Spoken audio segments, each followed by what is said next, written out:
the founding of the Nri kingdom. Before the rivers wore names and the forests surrendered their secrets, before kingdoms rose only to fall into dust, there was a yearning deep in the land of the Igbo. It was a cry not for a king of iron and conquest, but for a leader who could listen to the earth's own heartbeat, who could mend the broken ties between men and spirit. In that ancient time, when the morning mist still carried the breath of the ancestors, a man named Nri emerged, answering a call older than memory itself. Some say he descended from the sky, clothed in mist and carrying the whispers of the gods. Others believed he rose from the sacred earth, summoned by Chukwu, the supreme spirit, to guide a people back to balance. Nri's feet touched the soil with reverence, and when he spoke, the trees seemed to lean in closer, the rivers paused in their endless journey, and even the restless spirits held their breath. Guided by dreams and the invisible hand of destiny, Nri traveled across the wild, green heart of the land, seeking a place where heaven and earth brushed against each other in eternal embrace. Through dense forests and across rivers that sang in ancient tongues, he walked until he found a place where the soil felt alive with promise, where the air trembled with unseen power. Planting his staff into the living ground, Nri prayed not for dominion, but for peace, not for wealth, but for the unity of life and spirit. In answer, the staff took root and blossomed, a living testament that this land had been chosen. Here, he would sow the seeds of a new way of being. The scattered clans, weary from blood feuds and endless squabbles over land and pride, gathered around Nri.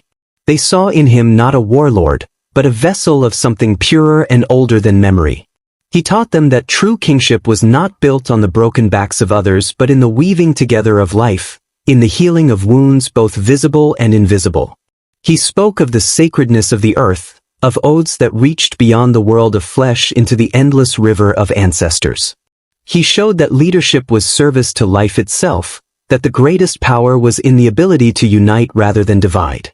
In a time when every man's hand was set against his brother, the people listened, drawn by the ache for something better, something enduring. Thus the kingdom of Nri was born, not through conquest or the spilling of blood, but through covenant and spirit. Nri performed rituals to cleanse the land, sowing yams in ceremonies that bound humanity to the rhythms of birth, growth, death, and rebirth.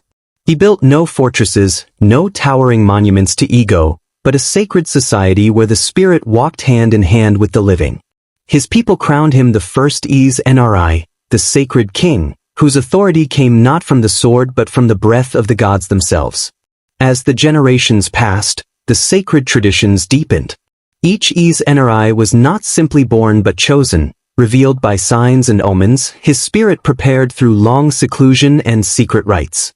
When he emerged, he was not just a man but a symbol of the covenant between the seen and unseen worlds. He was forbidden to witness bloodshed, forbidden to fight wars. His power was woven into the fabric of life itself. His emissaries traveled far and wide, purifying villages, healing disputes, and binding communities together through sacred rituals. Where other kingdoms raised armies to expand their borders, Nri expanded through influence, through trust, through the slow, invisible knitting of spirit into daily life.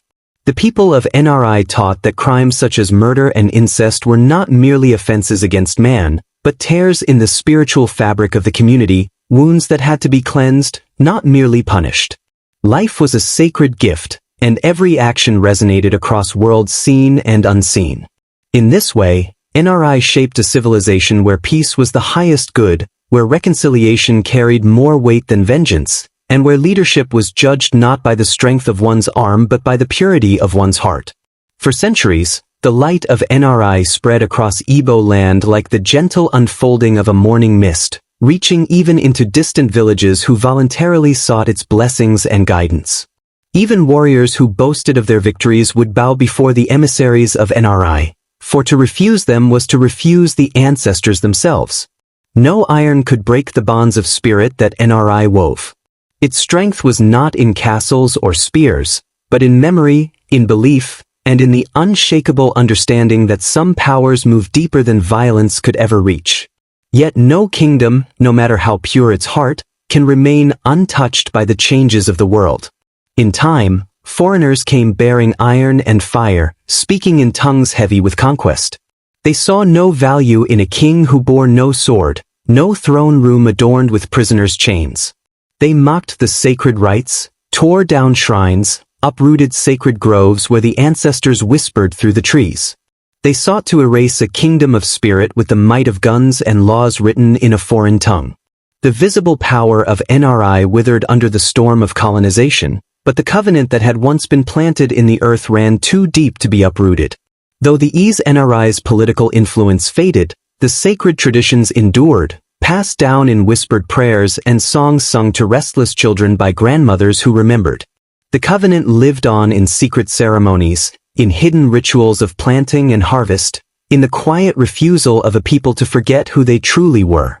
Even today, in the folds of the ancient forests, when the mist rises and the wind moves as if shaped by unseen hands, one might still hear the faint echoes of the sacred kings, calling out across time.